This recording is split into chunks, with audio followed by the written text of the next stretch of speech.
بسم اللہ الرحمن الرحیم۔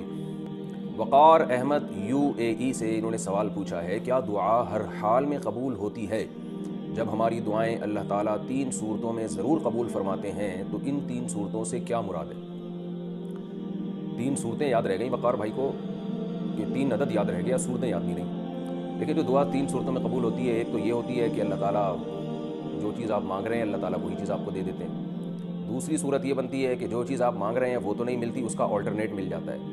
تیسری صورت یہ ہوتی ہے کہ آخرت میں اللہ تعالیٰ اس دعا کو آپ کے لیے ذخیرہ کر دیتے ہیں اور قیامت کے دن اس کا اجر آپ کو اللہ تعالیٰ عطا فرمائیں گے۔ لیکن یہ 3 صورتیں ہی نہیں ہیں، اس کے علاوہ بھی صورتیں ہیں، کچھ صورتیں ہیں جس طرح سے دعا قبول ہوتی ہے۔ ایک صورت یہ بھی ہوتی ہے کہ آپ جو دعا مانگ رہے ہیں وہ نہیں ملتی، لیکن ہوتا یہ ہے کہ کوئی مصیبت جو آپ کی طرف آنے والی ہوتی ہے، جو آپ کو نہیں پتہ ہوتا کہ ایک مصیبت آنے والی ہے، اللہ اس مصیبت کو ٹال دیتے ہیں۔ تو آپ تو یہ سمجھ رہے ہوتے ہیں کہ میری دعا قبول نہیں ہوئی، حالانکہ وہ آپ کی سے مصیبت ٹل رہی ہوتی ہے۔ بعض دفعہ یہ بھی ہوتا ہے کہ آپ کا کوئی گناہ معاف کر دیا جاتا ہے اس سے۔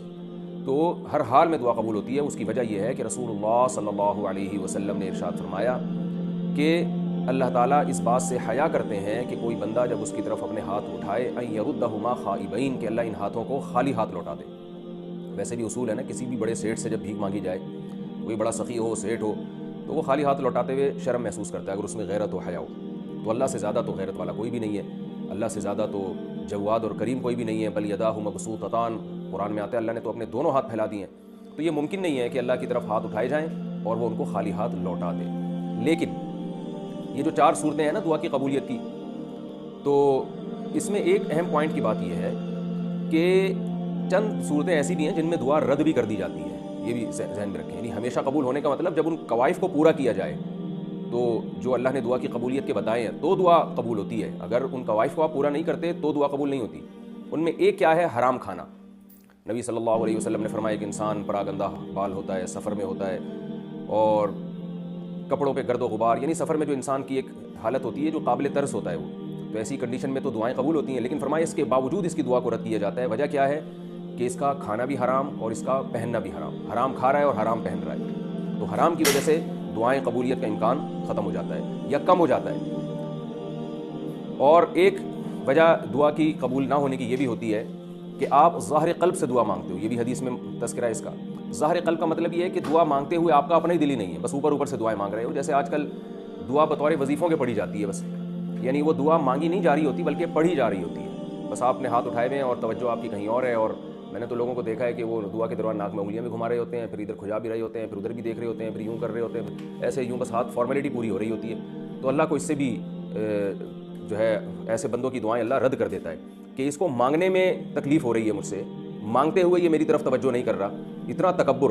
یہ ایسے ہی ہے جیسے کسی سیٹھ صاحب کے پاس آپ جائیں بھیک مانگنے کے لیے، تو دیکھیں بھکاری کیسے اپنے آپ کو جھکاتا ہے اور کیسے کہتا ہے، پوری توجہ اس کی اس طرف ہوتی ہے کہ اس کی جیب سے چندہ نکل جائے، یہ چندہ نکل جائے، یا اگر کوئی چندہ مانگنے والا گیا ہے یا اس کی جیب سے میرے لیے کچھ پیسے نکل جائیں۔ ایسا نہیں ہوتا کہ ادھر توجہ اور یوں کر کے سیٹھ صاحب سے کہہ رہا ہو کہ یار کچھ 50 روپے مل جائیں گے تو اچھا ہے، نہیں ملے تو بھی ٹھیک ہے، اس طرح کی بات نہیں ہوتی۔ تو اس لیے دنیا میں جیسے جب کسی سے مانگا جاتا ہے تو اس وقت پورا فوکس کیا جاتا ہے اور پوری توجہ کے ساتھ مانگا جاتا ہے، تو اللہ سے جب مانگا جائے تو اس سے بھی زیادہ توجہ کے ساتھ مانگا جائے، عاجزی اور انکساری کے ساتھ مانگا جائے۔ تو ایک تو یہ ہے کہ اگر ظاہر قلب سے یعنی اوپر سے دعا مانگی جائے تو اللہ نہیں اس پکار پہ اللہ جواب نہیں دیتے، اس کو رد کر دیتے ہیں کہ تجھے مانگتے ہوئے تکلیف ہو رہی ہے تو ہم تیری دعا کو ہم کیوں دعا سمجھیں۔ اور دوسری بات، ایک تو یہ ہو گیا حرام سے بچنا ہے، دوسرا یہ کہ ظاہر قلب سے دعا مانگنی ہے، دعا نہیں مانگنی بلکہ توجہ لگانی ہے۔ یہ تو ہے کہ یہ 2 چیزیں تو وہ ہیں جن کی وجہ سے دعا رد کر دی جاتی ہے۔ کچھ چیزیں ایسی ہیں جن کی وجہ سے دعا کی قبولیت کا امکان اور زیادہ بڑھ جاتا ہے، یعنی دعا قبول تو ہوتی ہے لیکن اس میں اور زیادہ جان پیدا ہو جاتی ہے اور قبولیت کا امکان بہت زیادہ بڑھ جاتا ہے۔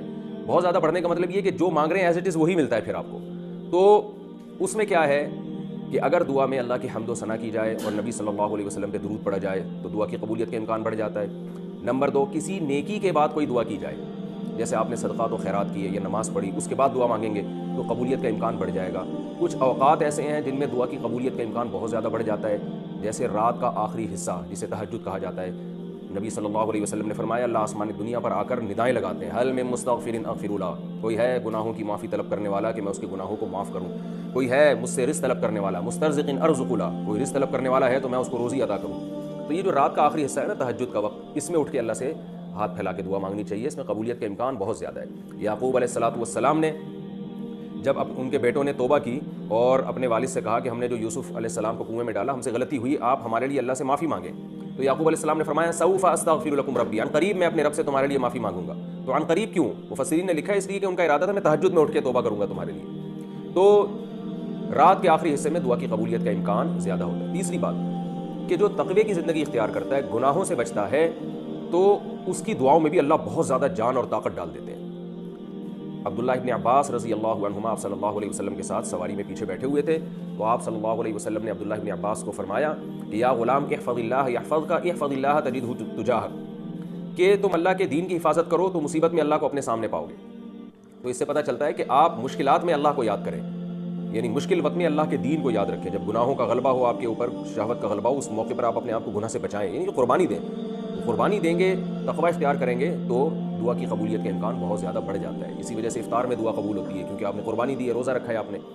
تو یہ ہے، کچھ جگہیں ایسی ہیں جہاں دعا کی قبولیت کا امکان بڑھ جاتا ہے، جیسے مسجدیں ہیں یا مسجد نبوی ہے صلی اللہ علیہ صاحبہ الصلاۃ والسلام، نبی صلی اللہ علیہ وسلم کی مسجد میں، مسجد نبوی میں قبولیت کا امکان بڑھ جاتا ہے۔ پھر بیت اللہ میں قبولیت کا امکان اور زیادہ بڑھ جاتا ہے، یعنی حرم میں۔ اور پھر بیت اللہ کے غلاف کو پکڑ کے جو ملتزم ہے، وہاں ملتزم پہ اپنے رخسار کو رکھ کے دعا مانگنے کی قبولیت کا امکان بے پناہ بڑھ جاتا ہے۔ تو کچھ جگہیں ایسی ہیں جہاں دعا زیادہ قبول ہوتی ہے، کچھ وقت ایسے ہیں رمضان میں دعا کی قبولیت کا امکان بڑھ جاتا ہے۔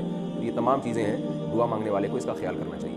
اور یہ بات خوب اچھی طرح ذہن میں رکھیں، شیطان ایک دل میں وسوسہ ڈالتا ہے، وہ یہ کہتا ہے کہ ابھی چونکہ رمضان نہیں ہے تو دعا کی قبولیت کا امکان تو چونکہ رمضان میں بڑھتا ہے تو رمضان میں دعا مانگیں گے، یا تہجد میں امکان زیادہ ہوتا ہے تو ابھی نہیں مانگو۔ تو بھائی جب موقع مل رہا ہے مانگ لیں، تہجد میں بھی مانگ لیں پھر۔ تو ایسا نہ ہو عبادت کو یعنی نیکی کو ڈیلے نہ کریں، ہو سکتا ہے آپ کو اس وقت ٹائم نہ ملے تو ابھی بھی مانگ لیں، بعد میں جب موقع ملے گا تو اور زیادہ مانگ لیں۔ تو اس لیے دعا سے بہت فائدہ ہوتا ہے۔ اور ایک بات اور ہے، ایک چیز رہ گئی تھی کہ ایک اور عمل ایسا ہے جس سے دعا رد کر دی جاتی ہے۔ وہ عمل کیا ہے؟ صحیح حدیث ہے، رسول اللہ صلی اللہ علیہ وسلم نے ارشاد فرمایا کہ اللہ تعالیٰ اپنے بندے کی دعا اس وقت تک قبول کرتے رہتے ہیں جب تک کہ وہ یہ نہیں کہہ دیتا کہ میں مانگ رہا ہوں مسلسل مگر اللہ قبول ہی نہیں کر رہا۔ تو جب یہ لفظ کہتا ہے تو اللہ قبول کرنا چھوڑ دیتے ہیں، یعنی اس کو ایسا لگ رہا ہوتا ہے کہ قبول نہیں ہو رہی، حالانکہ قبول ہو رہی ہوتی ہے، لیکن چونکہ دنیا جو ہے نا اللہ نے معاملہ غیب پر رکھا ہے نا، تو وہ یہ سمجھ رہا ہوتا ہے کہ پتہ نہیں قبول ہی نہیں ہو رہی، میں تو کب سے دعائیں مانگ رہا ہوں۔ تو جس دن وہ یہ کہتا ہے نا کہ قبول نہیں ہو رہی تو اللہ اس وقت سے قبول کرنا ختم کر دیتے ہیں کہ تیرا جب میرے بارے میں یہ خیال ہے کہ میں قبول نہیں کرتا تو پھر میں نہیں کروں گا۔ تو اس سے پتہ چلتا ہے کہ جس کا اللہ کے بارے میں یہ خیال ہوتا ہے نا کہ وہ دعائیں قبول کرتا ہے تو اسی کی دعائیں قبول ہوتی ہیں، جس کا اللہ کے بارے میں خیال ہوتا ہے کہ قبول نہیں کرتا اس کی دعائیں قبول نہیں ہوتی ہیں۔ اور اس لیے علماء کہتے ہیں کہ اس بحث میں نہیں پڑھنا چاہیے کہ دعا قبول ہو رہی ہے کہ نہیں ہو رہی، اس کی کوشش میں لگے رہنے چاہیے کہ دعا کی توفیق مل رہی ہے کہ نہیں مل رہی۔ حضرت عمر رضی اللہ تعالیٰ عنہ کا قول ہے، تو مجھے اس کی فکر نہیں ہوتی کہ میری دعائیں قبول ہو رہی ہیں کہ نہیں ہو رہی، مجھے اس کی فکر ہوتی ہے کہ مجھے دعاؤں کی توفیق مل رہی ہے کہ نہیں مل رہی۔ اللہ تعالیٰ ہمیں دعائیں مانگنے والوں میں شامل فرمائے۔